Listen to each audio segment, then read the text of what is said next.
Good evening and welcome. Tonight I'm going to be reading to you from this book called We Visit Nigeria by Karen Bush Gibson. Let me show you what chapters we're going to read. We're going to read the introduction. Let's visit Nigeria, a country of many ethnicities, the journey of democracy, the poverty of a rich country, festival time, the culture of Nigeria, the cities of Nigeria, and a land of possibilities. Let's just dive right in. Introduction. Sanu. That means hello in the Hausa language from the West African country of Nigeria. Nigeria is one of 57 countries that make up Africa, the second largest continent in the world after Asia. Africa is a continent of deserts and rainforests, grasslands and forests and mountains and beaches. People think of many things when they think about Africa: wild animals, jungles, hunger, and wars. But Africa is much more than that. Scientists know that human life began in Africa. About 5 million years ago, human ancestors called hominids lived in Africa's grasslands and forests. In 1974, a partial skeleton of a hominid was discovered in the African country of Ethiopia. Known as Lucy, she is more than 3 million years old. Lucy has taught scientists much about early pre-human life.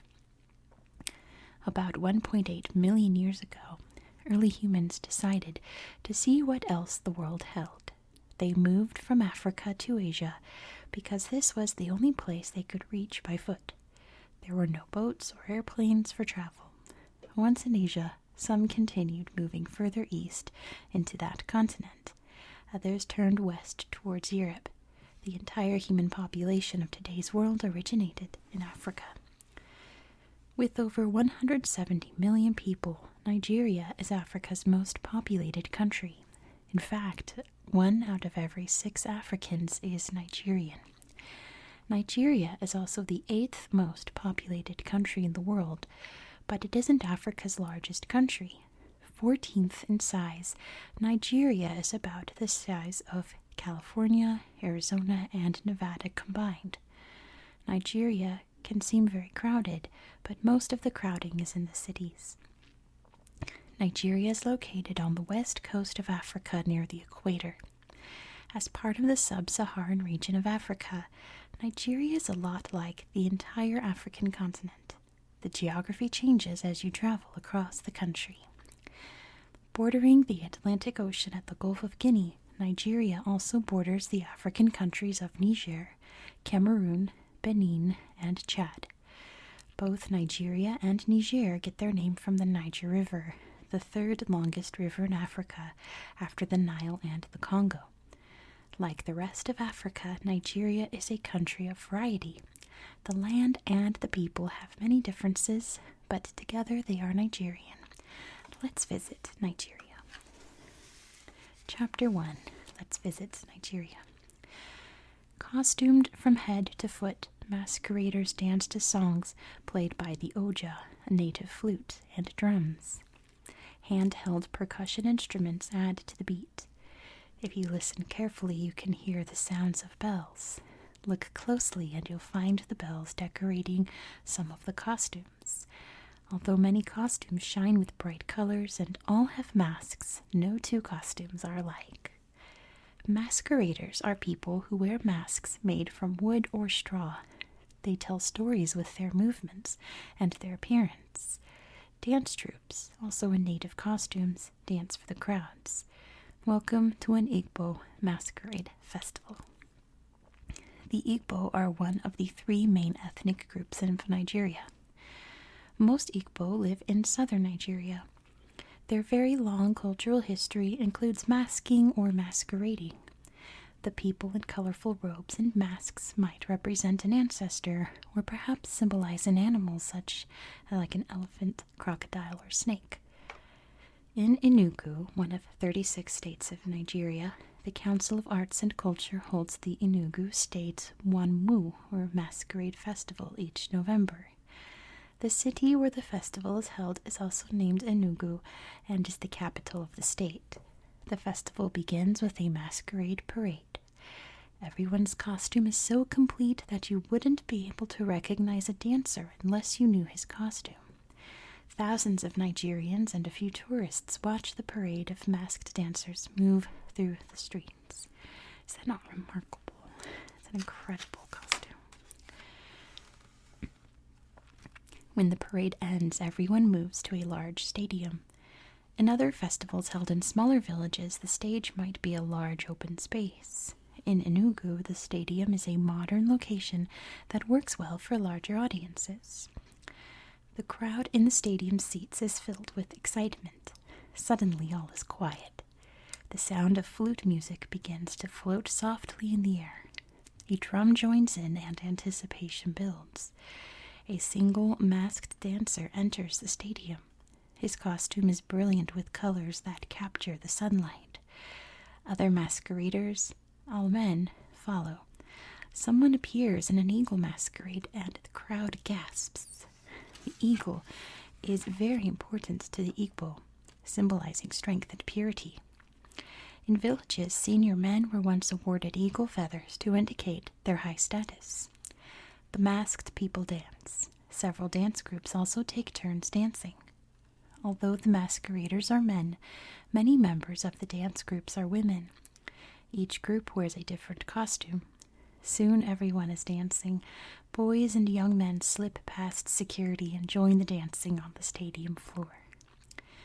Organizations like the Council of Arts and Culture and the government realize that it's important for the people of Nigeria to have pride in their culture and their country. Events like the Mwanmu Festival help people forget their disagreements and celebrate the Nigerian culture that they share. Chapter 2: A Country of Many Ethnicities. The Masquerade Festival is one of many ways the people of Nigeria celebrate their heritage. With over 250 ethnic groups calling Nigeria home, it can be difficult for visitors to understand the differences. While English is the official language, most Nigerians speak one or two tribal languages too. In fact, a child's first language is often something other than English. These tribal languages are the languages you may hear most often when you travel through Nigeria. With the hundreds of languages spoken by the many ethnic groups, there is no way to know them all. If a Nigerian doesn't know the native language of the person to whom he is speaking, he will speak English. Sometimes the English is a combination of English and words from native languages, known as pidgin. As the official language, English also doesn't show any favoritism to any one ethnic group in Nigeria. The English language came to Nigeria by way of European colonialism. In the 15th century, European explorers began sailing to Africa, mainly the Portuguese, French, Dutch, and the British. These countries all began to claim certain areas of the African continent as colonies of their countries. Europe did the same when they came to North America. The American colonies fought a war, the American Revolution, to become an independent country. Many of the Europeans who first came to Africa were traders. Some of the first items Europeans wanted to trade were people. The Portuguese were the first Europeans in Nigeria. They gave the port city of Lagos its name, which means lakes in Portuguese. Coastal ports such as Lagos were used to ship captured Africans to work as slaves on plantations in the Caribbean and the Americas. After the United States won its independence, it too participated in the slave trade. In the 19th century, the slave trade was largely replaced by trading commodities. In Nigeria, those commodities were palm oil and timber. The British banned the slave trade in 1807 and used its military power to stop other countries who were attempting to trade slaves. The Royal British Navy patrolled the West African coast to monitor the ban and freed Africans who were being transported as slaves. I have to itch my nose. Hold on. 1 second. Okay. By 1861, Lagos was officially ruled by the British. From that time, British interest in Nigeria spread. In 1886, the Royal Niger Company was chartered by the British for the business of trade along the Niger River. The British used these traders to rule indirectly through local kings or by turning different ethnic groups against each other. By 1900, Britain controlled Nigeria. It was made formal in 1914 when the area became known as the Colony and Protectorate of Nigeria. Nigerians in the north, mostly Hausa, had an indirect rule agreement with the British. This meant that the leaders, usually the religious leaders, had some voice in how things operated. Life in northern Nigeria remained more traditional. Most were Muslim, so daily and religious life was quite different than it was for the Christian Igbo, the chief ethnic group in the southeast. The Yoruba, the dominant people in the southwest, were evenly divided between Islam and Christianity. In the south, British customs and education influenced native Nigerians. These differences can still be seen today. Relationships between the different ethnic groups and religions have a long and violent history. Countless Nigerians have died because of their ethnic background or religion. Christians and Muslims still have disagreements. Fighting between the Hausa and Yoruba is common as well. In the north, many Muslim states have enacted Islamic law called Sharia. This upsets the Christian populations who don't have the same values. The Hausa, Igbo, and Yoruba ethnic groups make up about 60% of Nigeria's population. Another 10% of Nigerians are Fulani, who are sometimes grouped with the Hausa. The remainder of Nigerians are spread among smaller ethnic groups who follow indigenous religions and beliefs.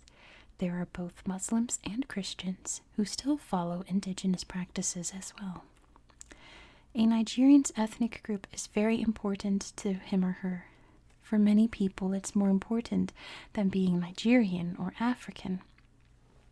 Nigerian author Chinua Achebe addressed this in his first novel, Things Fall Apart, published in 1958. Things Fall Apart is considered one of the most important books to ever come out of Africa. It has been translated into 50 languages. It's a really good book. Achebe's famous novel is set in the late 19th century. The protagonist is Okonkwo, a respected leader in his Igbo village. He takes in a boy, Ikemefuna, who has been captured by the village. Living with the family, Ikemefuna looks to Okonkwo as a father. But when the elders insist that the boy be killed, Okonkwo joins others in beating the boy to death. After this event, Okonkwo's life becomes a series of bad events. He is sent away for several years and returns to find a very different village. White missionaries have come, changing the government and religion. Okonkwo begins to fight for the traditional way of life, but finds that the rest of the village is not behind him. Born in southeastern Nigeria on November 16, 1930, Chinua Achebe was the fifth of 6 children from an Igbo Christian family. His name at birth was Albert Chinua Lumogu Achebe. He was named after the husband of Britain's Queen Victoria, Prince Albert. Proud of his Nigerian heritage, Achebe gave up his British name Albert while in college. After graduating from college, Achebe worked briefly as a teacher and then for the Nigerian Broadcasting Service. During this time, he began writing Things Fall Apart. He disliked how Africans were represented in the books about Africa by foreign writers, and he wanted to change this. Achebe became politically active, writing and speaking about the problems of the Igbo. He also supported and encouraged young African writers. In 1972, Achebe came to the United States to teach English at the University of Massachusetts and later the University of Connecticut. He returned to Nigeria in 1976 and continued to write. After the publication of Ant Hills of the Savannah in 1987, he taught at several United States universities. Back home in Nigeria in 1990, Achebe was in a car accident. His injuries led to paralysis from the waist down. Doctors recommended that he receive medical care in the U.S., so he returned a third time to teach at Bard College in New York and receive medical attention. Achebe has written and published novels, children's books, short stories, essays, and poems. His village of Ogidi honored him in 1999 for his books about Nigerian myths and legends. Chapter 3: The Journey of Democracy. The fighting and arguing between Nigeria's ethnic groups has a long history. It seemed to grow worse after Nigeria won its independence in 1960. Everyone had an idea about how the country should be run. In October 1960, Nigeria adopted a constitution for a parliamentary type of federal government similar to Britain's. The federal government would be in charge of defense, foreign relations, and economic policies. Nigeria's 3 regions, North, West, and East, were allowed to govern themselves in other matters. The regions were similar to the 3 sections that the Niger and Benue rivers divide the country into. Each region was also largely populated by one of the 3 main ethnic groups. In 1963, Nigeria declared itself a federal republic with a new constitution and a 4th region, the Midwest. A federal republic has a constitution and states, like the United States. Still, people disagreed about how the government should be run. In 1966, Igbo army officers staged a coup and later took over the government with General Johnson Aguiyi Ironsi as the head of state. The Igbo government didn't last long, about 5 months. Afterward, the ruling military took over and divided the 4 regions into 12 states. Again, the constitution was revised. The Igbo didn't like the changes and seceded from the rest of Nigeria, just like the southern United States seceded from the Union before the U.S. Civil War, but for vastly different reasons. The Igbo called their new country the Republic of Biafra after a nearby bay. Colonel Chukwuemeka Odumegwu Ojukwu, educated in England, became president. Civil war broke out in 1967. For 3 years, Nigerians fought against each other. Nigeria kept food and supplies from the Igbo states with the Biafra blockade. Over 1 million Igbo people died, mainly from starvation. Soon after the capture of the Biafran towns of Owerri and Uli in 1970, the Igbos surrendered and the Republic of Biafra was dissolved. Nigeria's head of state, General Yakubu Gowon, offered amnesty to all whom submitted to federal authority. It was a sad time for Nigeria as the war had caused the deaths of so many people. Most Nigerians don't want another civil war, so they try to get along. But the ethnic and geographical divisions generally continue today.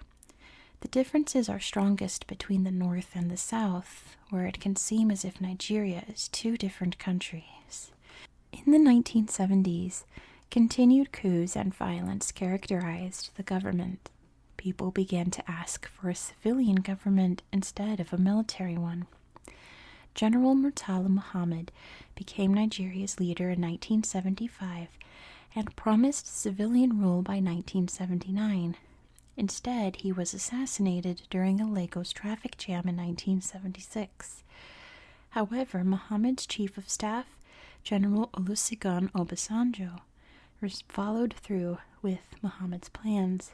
Obasanjo created 7 more states in 1976. The Second Republic was born, and in 1977 an elected Constituent Assembly created a new constitution. 5 political parties were established, and elections were held in 1979. The National Assembly, similar to the U.S. Congress, contained people elected from all 5 political parties. Alhaji Shehu Shagari of the National Party of Nigeria was elected president. 4 years later, Shagari and National Party of Nigeria won the majority of the elections again. Rumors that the voting was rigged led to violent protests.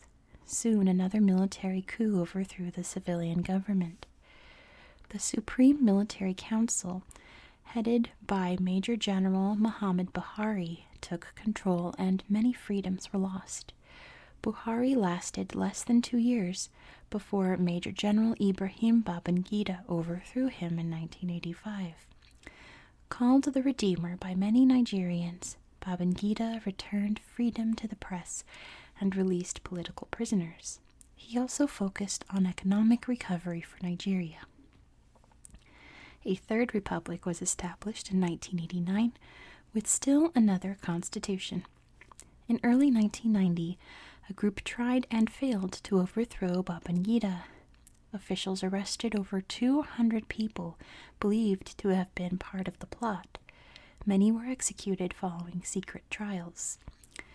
Elections were again tried in 1990, starting with local and then state elections. The presidential election was postponed until June 12, 1993.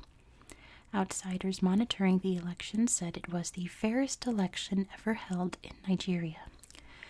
When the election returns started coming in, it looked like Yoruba businessman MKO Abiola would win the presidency. Babangida annulled the election, and riots broke out.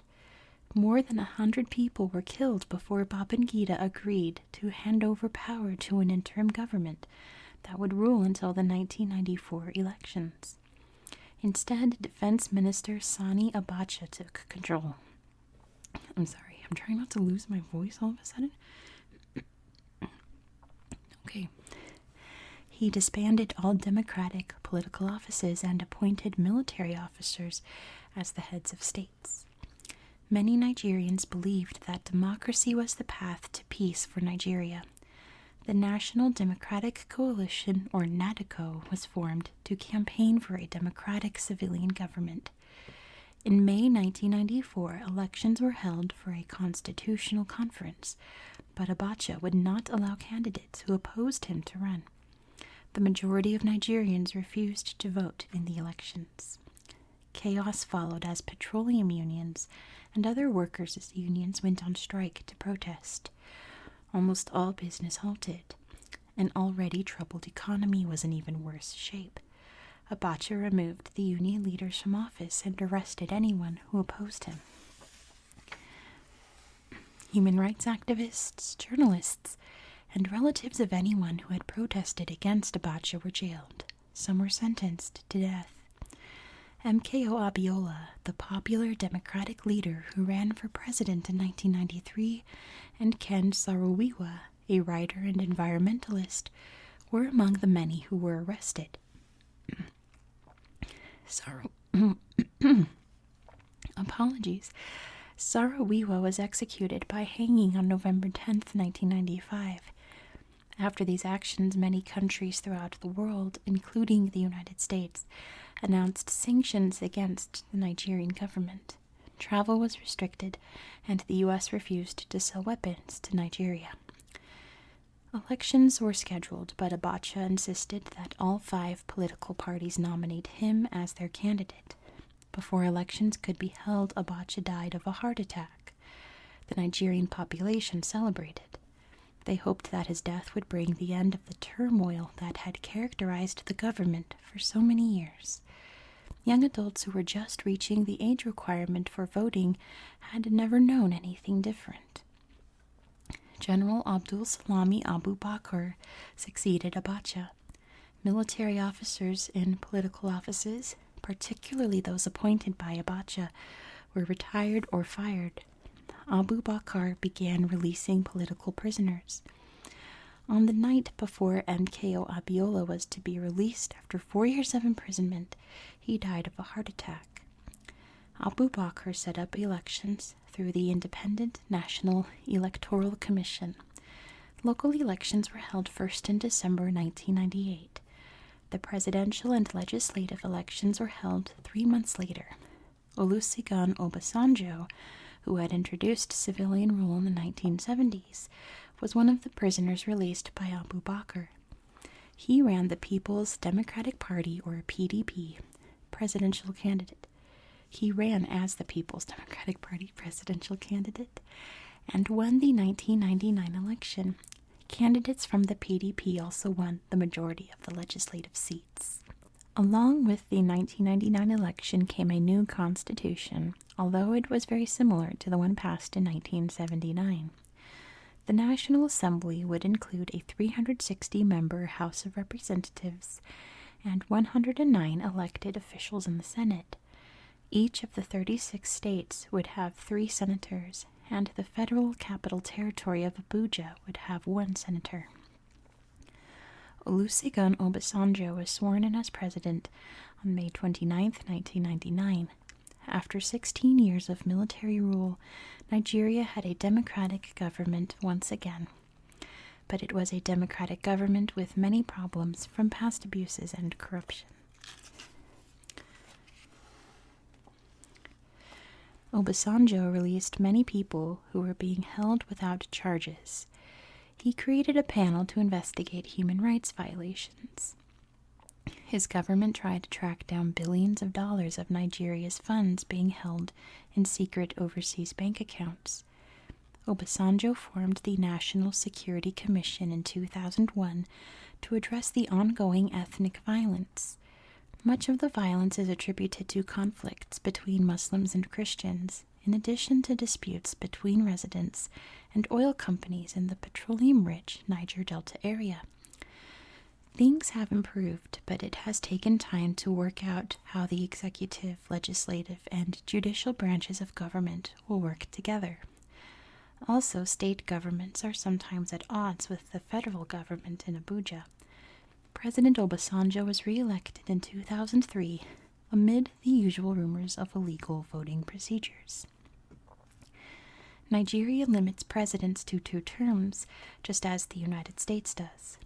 Obasanjo could not run for a 3rd term.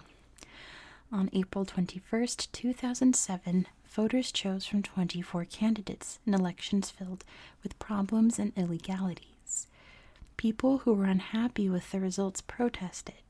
Several political parties, All Nigeria People's Party, Progressive People's Alliance, and the Action Congress of Nigeria, challenged results in 34 out of 36 states. Despite the questionable elections, Nigeria saw a transfer of power between 2 civilian governments for the first time. Umaru Yar'Adua, a former governor of the state of Katsina, was elected. His election was upheld by Nigeria's Supreme Court 4-3. After 2.5 years in office, President Yar'Adua became ill. His vice president, Goodluck Jonathan, served as acting president in his absence. 6 months later, Yar'Adua died, and Jonathan was officially sworn in as president. In April 2011, Goodluck Jonathan was re-elected with 59% of the vote. The People's Democratic Party continues to be the dominant party, although the Action Congress of Nigeria party has gained seats in the National Assembly and in state governments. Although electoral problems were still noted, most people considered the 2011 election to be the fairest in Nigeria since 1999. For many people, Goodluck Jonathan seemed to come from out of nowhere, but in reality his rise to the top office in the country happened over time, without much publicity. His quieter personality differs from many of Nigeria's previous leaders. Born in 1957 to a canoe-making family, Jonathan is from the Ijaw ethnic group in the Niger Delta region. After studying zoology in college, he worked as an environmental protection officer and lecturer. Jonathan entered politics in 1998. Within a year, he was elected deputy governor in his home state of Bayelsa. When the governor was impeached for corruption, Jonathan filled the position. The president at that time, Olusegun Obasanjo, asked Jonathan to run for vice president in 2007. He won and became the number 2 leader in the country. With the illness of President Yar'Adua, Jonathan became acting president and then president after Yar'Adua's death. President Jonathan is a man who works toward making changes and speaks of supporting all Nigerians. He is also a modern man with a Facebook page and over 800,000 followers. He tells people, "My life has always been about service." Nigeria seems to be on the right track now after many years of fighting. Nigerians have to work hard to get along with one another, but pride in their country motivates people to move toward peace and unity. Chapter 4: The Poverty of a Rich Country. In 1956, oil was discovered in Olubiri, a village in the Niger Delta. The delta is an area characterized by swamps, grasslands, and annual flooding. It was formed by the flow of the Niger River through the area. In northwestern Nigeria, the Niger River enters the country and meets the Benue River, flowing from the east. Joined together, the Niger River flows south through tropical rainforests until it reaches the delta. In the delta, the river runs off into streams and swamps before emptying into the Gulf of Guinea in the Atlantic Ocean. The Niger Delta is the largest delta in Africa. When the 1970s arrived, the country's leaders began to capitalize on an export that other countries wanted: petroleum. Nigeria experienced an oil boom and focused its economy on the export of petroleum. Today, petroleum makes up 95% of Nigeria's exports. Cocoa, leather products, and rubber are some of the others. Depending on a single export is dangerous for a country's economy. Nigeria is dependent on world oil prices, which has led to economic problems for the country. Nigeria's main export partner is the United States. It also exports to the European Union, India, Brazil, and Japan. I'm sorry, my voice is really trying to go out all of a sudden. I don't know what happened. Nigeria's agriculture industry hasn't been able to keep up with the growth of its population, so Nigerians import much of their food. What commercial agriculture there is, including fisheries, is poorly managed and not getting the attention it needs to grow successfully. Most Nigerian farmers have not made use of improvements in farming technology and don't produce as much food as they could. Petroleum sells for high prices. Many people in Nigeria expected to make money from it, but only a small percentage have actually been able to. A much larger part of the population has become increasingly poor. In Olubiri, there is no electricity, clean water, or school. Port Harcourt, a city in the middle of the delta, is made up of slums and dangerous gangs. Visitors are asked to be very careful in the Niger Delta, where both homes and people are stolen. Nigeria's main resource is also dangerous to the land. Pollution and oil spills from the mining of petroleum have endangered the fish in rivers and streams. A large amount of land has been cleared for building. From 1990 to 2010, 49% of Nigeria's forests were cut down. Because there are so few left, the forests that remain are that much more important. The largest protected area is Gashaka-Gumti National Park, one of 8 national parks in Nigeria. It is named after 2 historic villages in the eastern area of Nigeria, Gashaka and Gumti. The 2,600 square mile park contains montane forests, sometimes called cloud forests because of the mist and fog.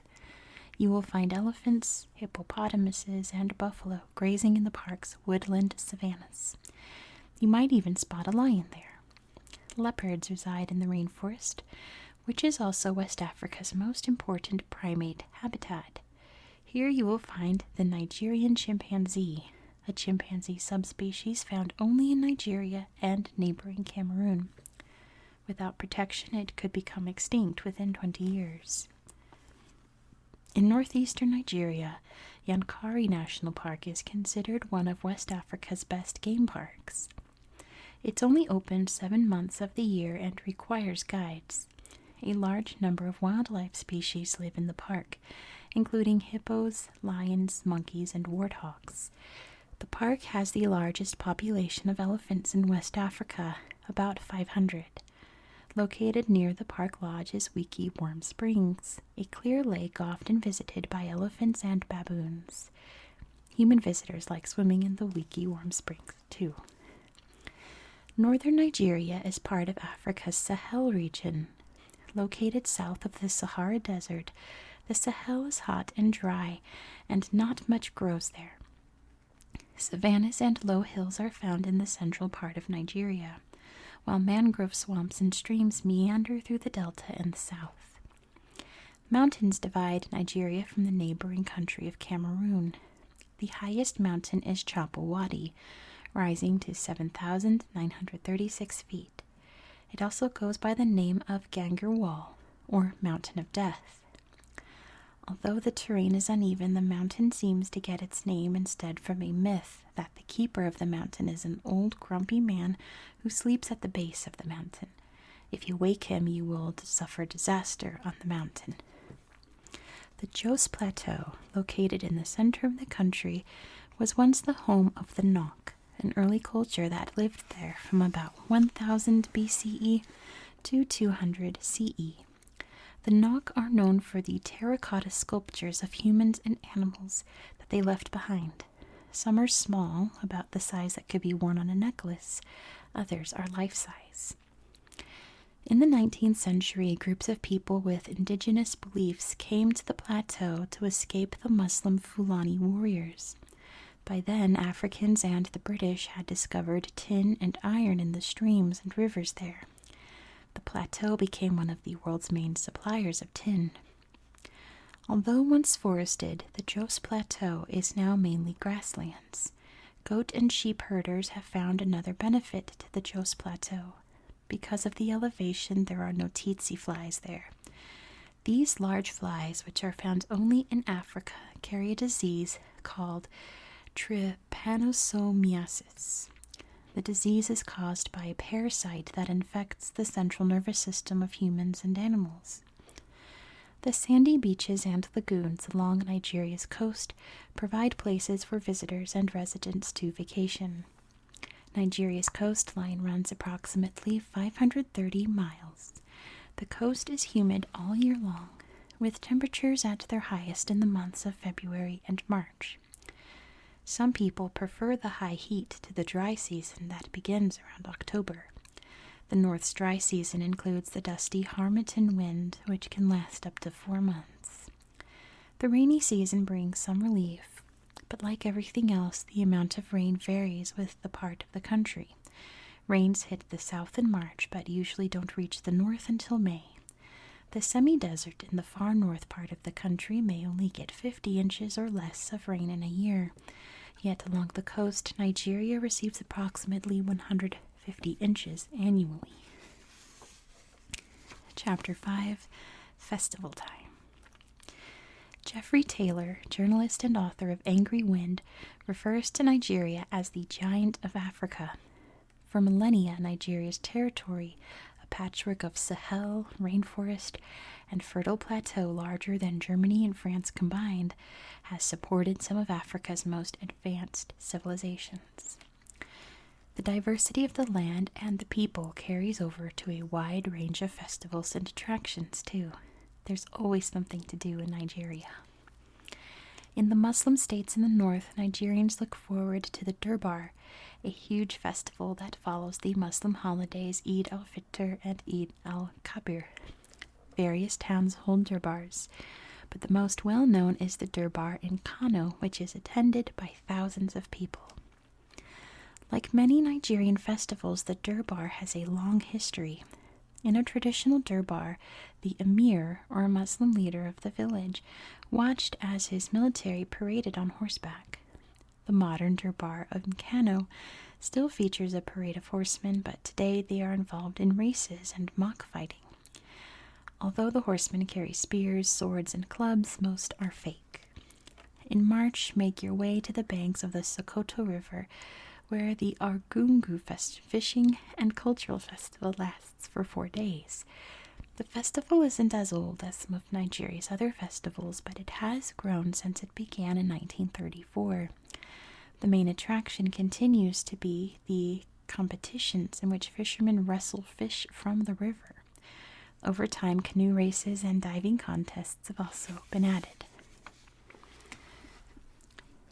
For one of the most important Nigerian festivals, look to the yam, a starchy orange vegetable.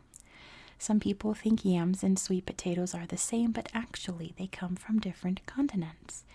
Sweet potatoes are grown in North and South America. Yams typically come from Asia and Africa.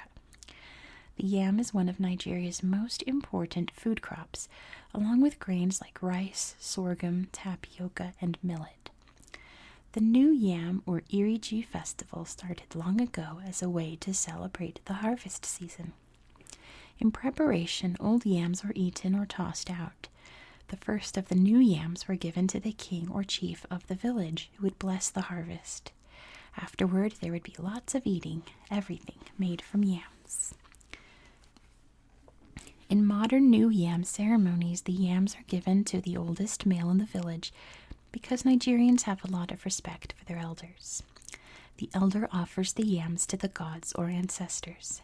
In many towns, the New Yam Festival signals the return of Nigerians to the villages they or their family come from. Together, people make improvements to the village during the time of the New Yam Festival. Sometimes the New Yam Festival is incorporated into another festival. The Enugu State Masquerade Festival includes a New Yam ceremony. In this version, the head masquerader hands the yams to the governor. Nigeria celebrates many holidays. Some of them are holidays that you might celebrate also: Christmas, New Year's, and Easter. Like the British, Nigerians also celebrate Boxing Day on the day after Christmas. In Britain, Boxing Day has been used to give a boxed gift to service providers like the mail carrier. In Nigeria, Boxing Day is an excuse to head to the beach, the park, or a local event. Boxing Day is also the beginning of Carnival Calabar in Nigeria, advertised as the largest cultural festival in Africa. Dances, parades, and music entertain Nigerians for 2 days. Crafts, drumming, food, and costume contests are also part of the celebration. National Day on October 1st is an important holiday. It celebrates Nigeria's independence, just as Americans celebrate their independence on July 4th. Ceremonies are usually held in Abuja at the Eagle Square parade grounds, but a car bombing at the 50th anniversary celebration in 2010 led to the 2011 celebration being moved to the more secure location of the president's villa. While the soldiers sang "We Are the World," a military guard marched with flags and twirled its rifles. The ceremony ended with President Jonathan releasing a dove into the sky. Chapter 6, The Culture of Nigeria. Look at all these littles. No matter what the size of the village or city, you might notice Nigerians in pairs or groups. Socializing or visiting with friends, family, and even strangers is a common occurrence in Nigeria. Family and friends are expected to stop by to visit without calling first. To not greet another person is considered very bad manners. So if someone says good morning, good afternoon, or good evening, all used more commonly than hello, be sure to answer back. Ask how they are or how their family is, and you're sure to get a big smile for your effort. I'm going to make a big old cup of tea after this. Family, including the extended family, is very important to Nigerians. Most families are led by a male. Polygamy, a man with more than one wife, is common in Nigeria. Although it mainly occurs in Muslim households, it sometimes happens in non-Muslim households as well. Women in non-Muslim homes have more freedom in clothing, working, and voicing their opinions. Young people in cities may date, but dating is less common in North Nigeria and in rural areas. A man who wants to marry usually gives money, service, or property to the bride's family to formalize the marriage. When a baby is born, it is cause for great celebration and naming ceremonies are held. Yoruba families name a child 7 days after birth. Each parent and grandparent suggests a name, so some babies have many names. Igbo families may wait up to 3 months before holding a naming ceremony. A naming ceremony is usually accompanied by a feast of foods, like smoked fish, yams, and kola nuts. People in the South, in particular, are more outgoing. Loud voices are common, and many people enjoy a good debate. Don't worry if a Nigerian of the same gender as you seems to be standing too close while conversing. This is accepted social behavior. You might notice some differences in the personalities of people in the North. They tend to speak with softer voices and are more conservative in their interactions with others. In addition, you're likely to see more conservative clothing in the Muslim states.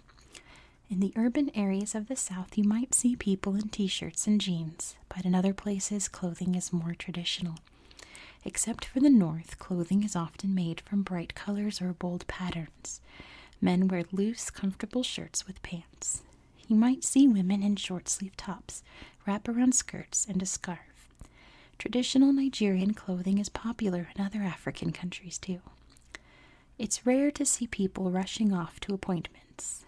Most people go about their daily life at a relaxed pace. There is time for everything that is important to the individual. Even on days when there are no festivals or ceremonies, there is plenty to do in Nigeria. Sports are popular, particularly football. In the U.S., people know Nigeria's football as soccer. The Super Eagles, Nigeria's national football team, have won many international championships. The team played its first official game in 1949 when Nigeria was still a British colony. It has gone on to play in 4 World Cup finals and even win a gold medal at the 1996 Olympics. The members of the Nigeria national football team aren't the only gold medal Nigerian athletes, and men aren't the only sports stars. Chioma Ajunwa was born on Christmas Day in 1970 in Umuihukwu, Mbaise, Imo State. She was the youngest of 9 children. Her father died when she was only 1 year old, and her mother raised the children in poverty. Ajunwa enjoyed sports from a young age. Her mother tried to keep her from competing, but Ajunwa says she would climb out windows to get to a competition. Her mother finally gave up on changing her youngest child's mind.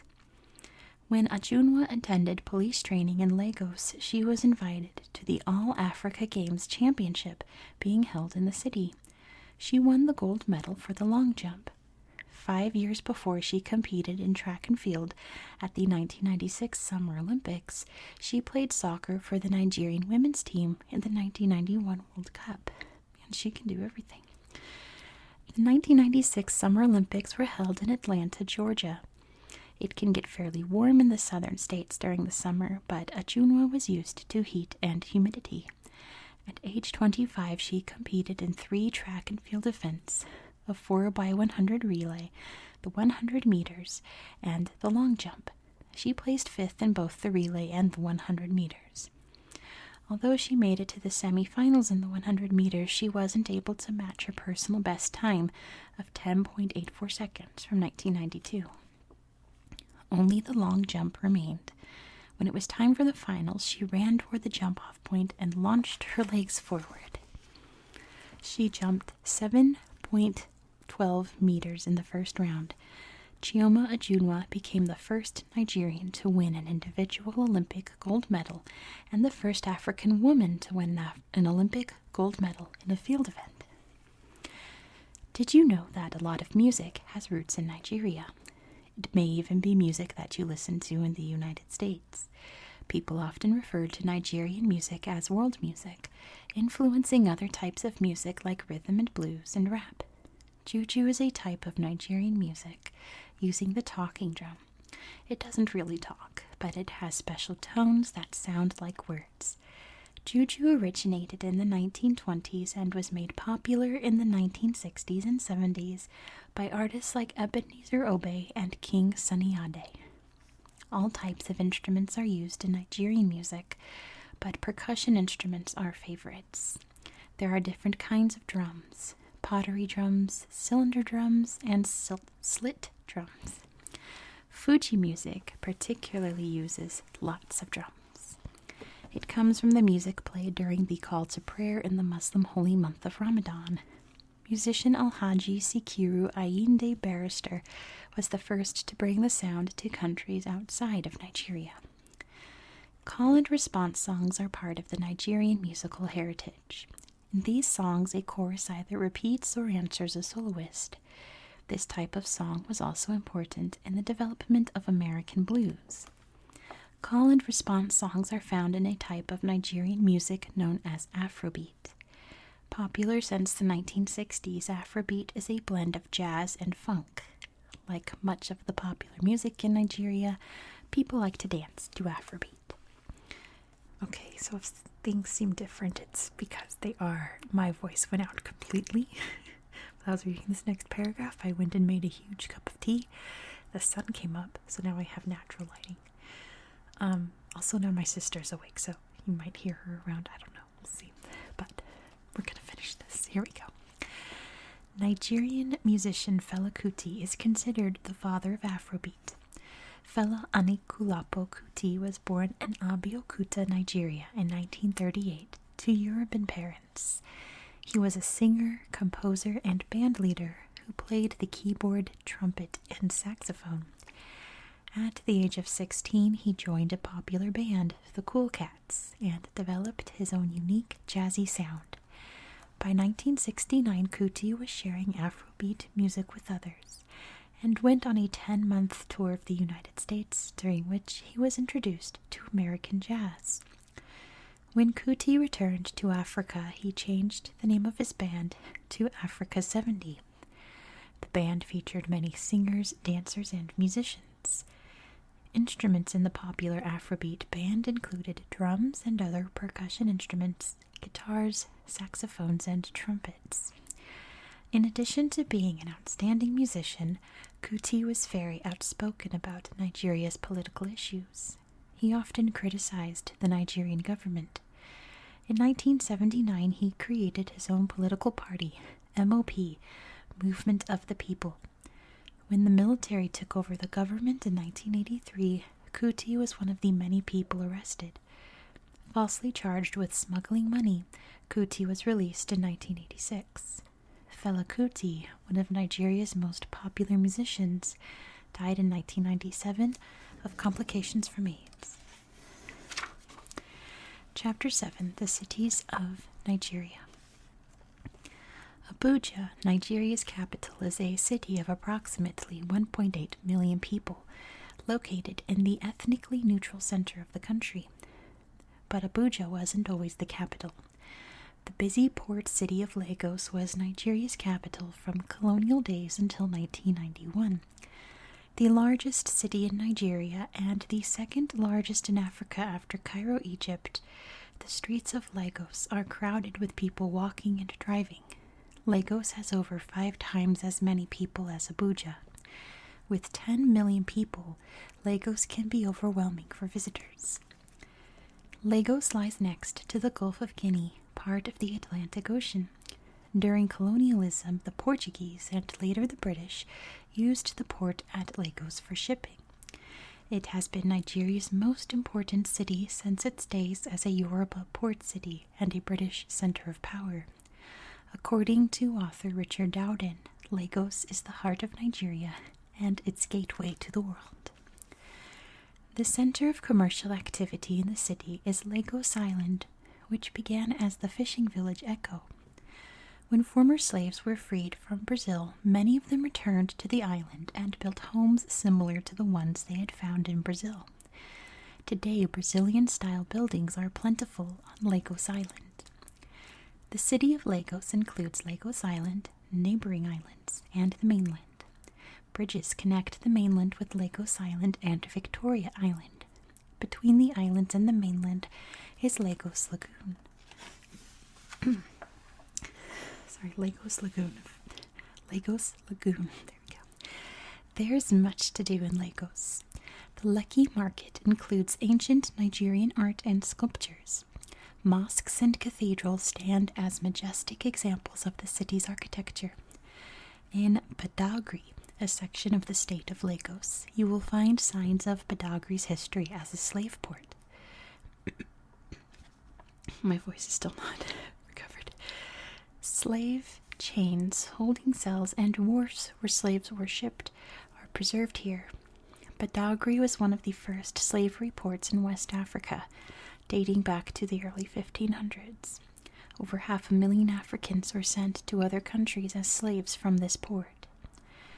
Officials often recommend that tourists do not use credit cards or traveler's checks in Nigeria because fraud is common. Instead, visitors have to exchange their money for Nigerian naira. Money changers are found in the streets in certain parts of the city. When you are hungry, there are plenty of places to find chop, or food, in Nigeria. Favorite native dishes have a peppery taste and smell. Jollof is a peppery rice, and pepper stew is popular too. Pepper stew has more than just pepper in it. It usually includes, it usually includes meat and vegetables as well.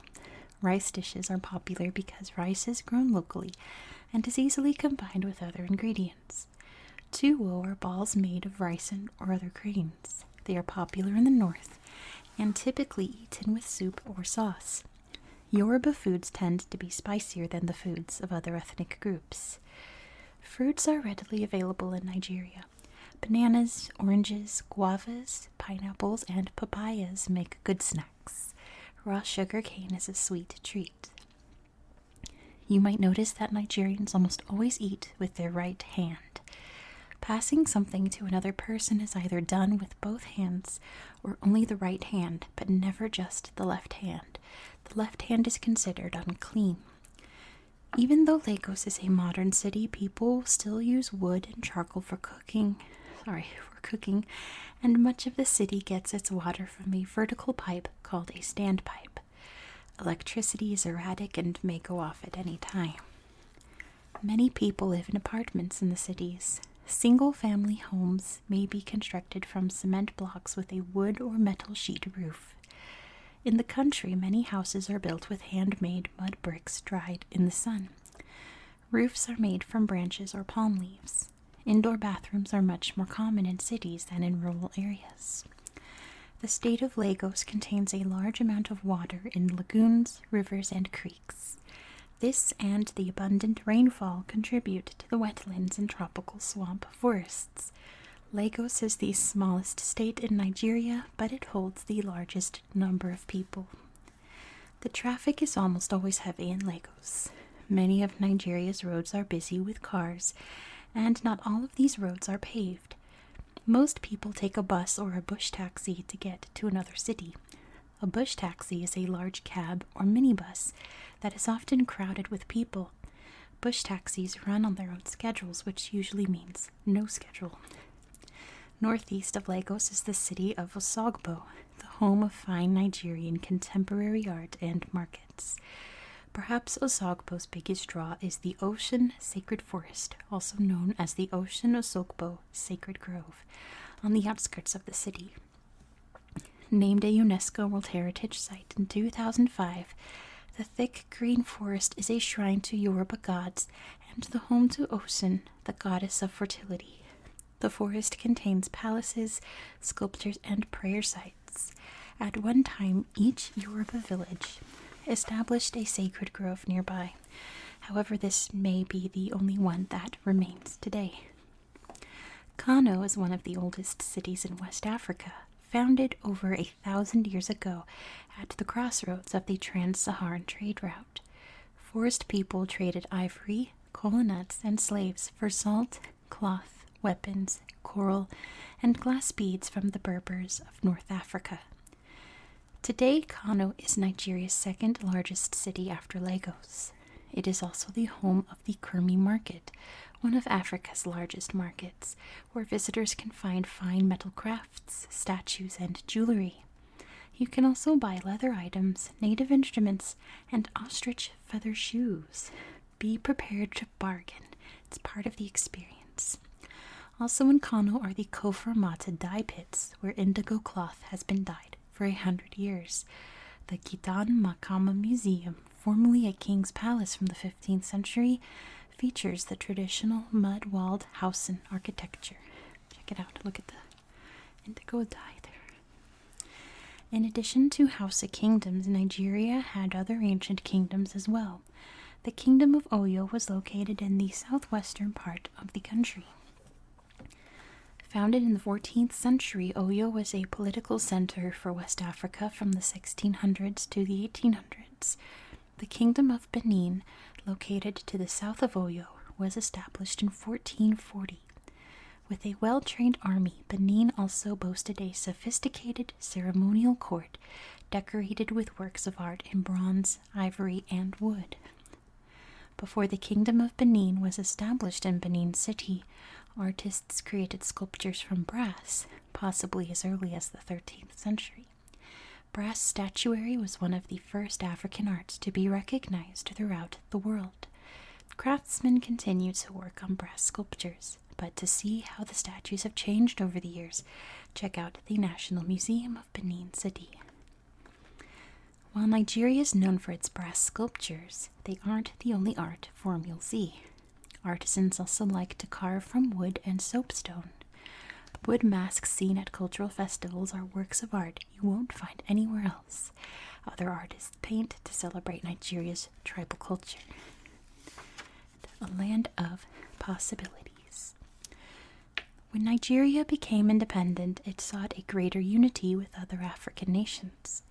Nigeria enjoys good relationships with its immediate neighbors, except for a border dispute with Cameroon that was resolved in 2008. As a member of the United Nations, Nigeria supports African peacekeeping missions. The country has provided most of the troops for UN missions in Liberia, Sudan, and Sierra Leone. Although the United States had once imposed sanctions against Nigeria due to criminal government actions, those days are now over. U.S. Secretary of State Hillary Clinton made Nigeria part of her first official visit to Africa in 2009. This led to the establishment of the U.S.-Nigeria Binational Commission the following year. The commission focuses on talks between the two countries about government, security, the Niger Delta, energy, investment, and agriculture. President Jonathan visited the White House on June 8, 2011, and met with President Barack Obama. Jonathan was in the United States to participate in a United Nations HIV/AIDS meeting. It's estimated that over 250,000 Nigerians live in the United States. Some relocated for work and many attend universities. Approximately 25,000 Americans currently live in Nigeria. Many work in the petroleum industry. Healthcare is one area that Nigeria hopes to improve during the coming years. The life expectancy in Nigeria is currently 52.05 years. Compare that to the United States at 78.49 years, or Monaco at 89.68 years. The death rate for mothers and infants is significant.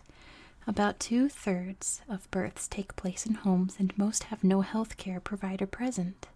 Childbirth and child malaria lead to the deaths of over 300,000 children each year. Diseases that hit Nigeria hardest are AIDS and tuberculosis, or TB. Nigeria has the second largest population of people with HIV in the world, over 3 million. The only country with more people infected with HIV is South Africa. Nigeria leads Africa in TB, a contagious disease that affects the lungs. The infectious disease rate is high and includes hepatitis, typhoid fever, yellow fever, and malaria. Improvements in the water supply are helping to slow the spread of disease.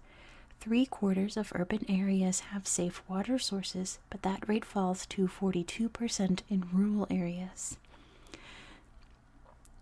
Eliminating diseases like malaria and yellow fever, which are transmitted by insects, is another of Nigeria's goals. In May of 2011, the United Nations congratulated the Nigerian government for their health initiatives for maternal and child health. officials have combined maternal/child health services with programs on nutrition, tuberculosis, and HIV. Nigeria's education system needs improvements as well. Among people 15 and older, 61% can read and write. This is about the same percentage of the population that attends primary school. Only about half of those continue to high school. The average student stays in school for 5 years, with boys more likely to go on to secondary school than girls. That's not always the case, however. Dr. Bene Mandunagu is a Nigerian woman with a great deal of education. As a biologist, she heads the botany department at the University of Calabar in Nigeria. She spends much of her time encouraging young Nigerian women to educate themselves in fighting for women's equality. She helped create Women in Nigeria, or WIN, an organization that works for equal rights. Then in 1993, she and Grace Osakwe founded Girls Power Initiative, a program to provide health education and counseling for girls between 10 and 18 years of age. Girls Power Initiative later won awards from the MacArthur Foundation Fund for Leadership Development and Creative and Effective Institutions. Dr. Madunagu was chosen as the General Coordinator of DAWN, or Development Alternatives with Women for a New Era, in 2003. DAWN is a group of female scholars who work for women's interests. In rural areas in particular, young children may not know English, yet schools are often taught in English. This sets students up for failure in school at a very early age. Some people are trying to change this by providing primary schools taught in the first languages of Nigeria's children. In the Nigerian states that follow Islamic law, boys and girls go to separate schools. These schools also focus largely on religious studies. Improvements are taking place all the time in Nigeria. Civilian democratic government has lasted more than 10 years, much longer now. Already one of the largest economies in Africa, many people believe Nigeria's economy has a lot of potential to grow even larger with proper planning and management. Nigeria's national motto is Unity and Faith, Peace and Progress. It's a good motto for a proud nation. And that will be it for tonight. Thank you so much for watching. I do hope that you found this video relaxing and educational. Sorry for my voice. I have no idea what happened. It's done that since I was a little kid. Just randomly stops working. I don't know. I'll be okay though. Don't worry about me. Thank you so much for watching. I do hope that you found this video relaxing and educational. And I hope that you have a very good